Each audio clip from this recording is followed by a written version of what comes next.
Hello, Alex of Slow Food Cebu. Today, we'll be offering or sharing the recipe for Manok Tinibuok. That's in our dialect. That means chicken cooked whole. No? Manok is chicken, and then Tibuok is the word for whole. So Manok Tinibuok is a whole chicken cooked a certain way. I'm actually cleaning the skin of the chicken. That's how you remove the last few feathers that has stuck to the skin. And massaging salt. And wash it again.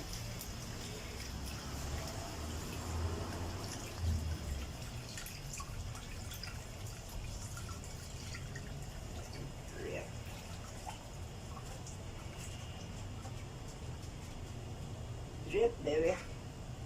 So here are the ingredients for the Manok Tinibuok.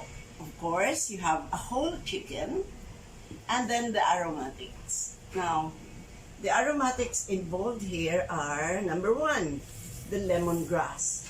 In our dialect, we call this tanglad. This is lemongrass. And this is, we call this in Cebu, sibuyas Visayas, meaning to say, Cebuano onions. But of course, in other parts of the world, this is called spring onions. And then, the ginger. We call this luya in our dialect. Okay. So these are the three major aromatics involved in making Manok Bisaya or Manok Tinibuok. Okay. For this recipe, we are using a special salt. This salt is called Asin for salt, Asin Tibuok. That means whole salt. This salt is specially made in the province of Bohol, which is next to Cebu. The process of making this is very intricate, or it takes so long to make this salt. So it is it should be appreciated because of, I think, the process and the age-old ways of doing it. No? First, I think they soak coconut husk for 3 months in salt water here. After 3 months, they dry the bukong or the coconut husk, and then they put it in a big vat where they can put it on fire, and then they gather the ashes and put it in a sort of giant colander made of bamboo, split bamboo, and then they pour salt water over the ashes. And they collect the water that comes out at the end, no, of that big trough, and then they prepare small clay pots like this. This is a small clay pot, by the way, which is somewhat rounded here, and then they pour that water which they collected from the ashes and the salt water poured over it, and then they pour it into the small clay pots. Underneath the clay pots, they put kindling and put fire underneath, and they will stop cooking the salt when the clay pot, this part here, cracks. So when it is sold, it's really like this with a cracked bottom. The bottom disappears. When it cracks, it falls away, and so you buy this like this. You buy the Asin Tibuok looking like this. So, in fact, now if you hold this clay here, it will start, see, disintegrating. And the method of using this is you just get a knife and scrape. Now we will prepare the aromatics for our Manok Tinibuok. The aromatics have, I think, very logical part of the medicinal aspect of this recipe. So this is the lemongrass. We will prepare the lemongrass by getting out the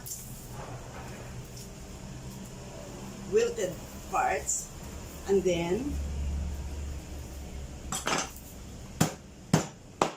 we pound the base to release the oils of the lemongrass. If you're around, you could smell this. This smells so good. Okay. This, the rest of the stalk, wind it around the base and insert on the other side. So you have a compact bundle of lemongrass like that. See, this is because we will place this in the cavity of the chicken.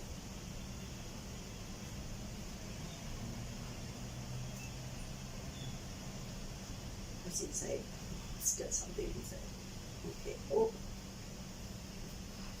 So this one we place in the cavity of the chicken.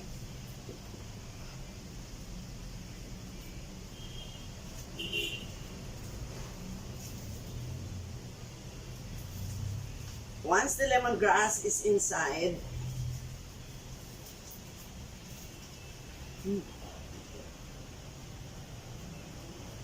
we can now place the chicken inside this clay pot. Go agad siya. Sa'yo. Come on here, huh?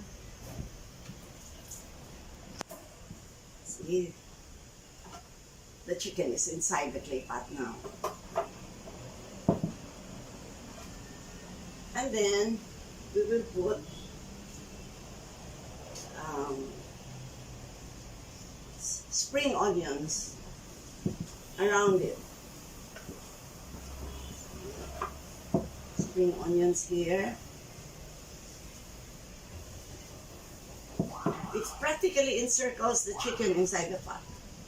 Lastly, we will put ginger.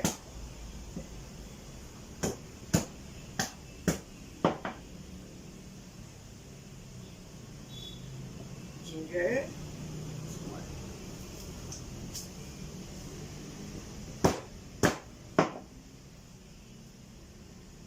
You might think there's a lot of, this is too much ginger I'm putting. But if you know why the ginger is added to this, you will see the reason. Now, tanglad, why is this a medicinal recipe?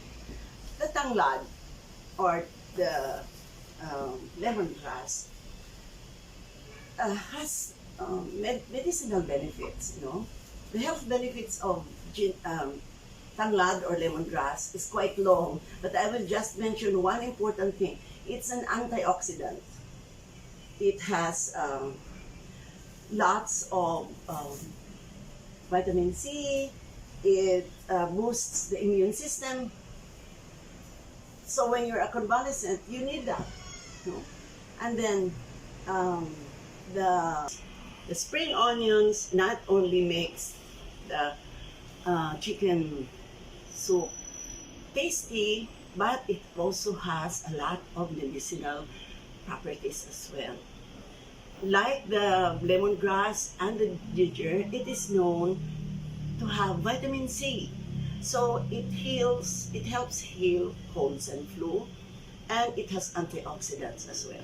So put them all together, you have a very potent brew for convalescing patients and mothers who just gave birth. We will now add the water to this before cooking. And before that, we will put some salt. I am now using the Asin Tibuok, or the whole salt. We just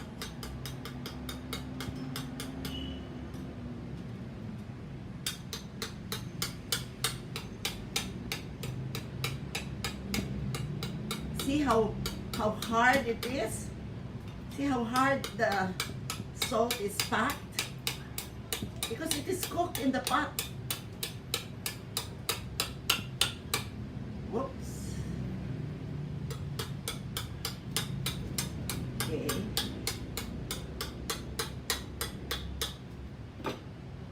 Here's a whole piece.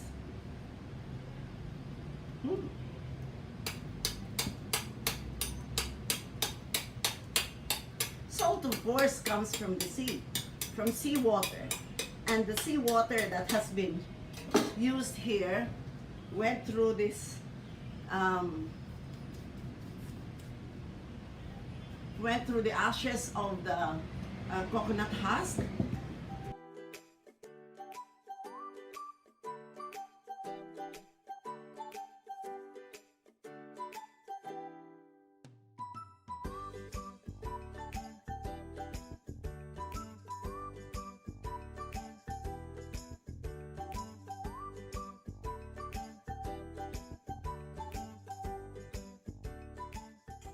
See how convenient the sungagan is? Okay. So good.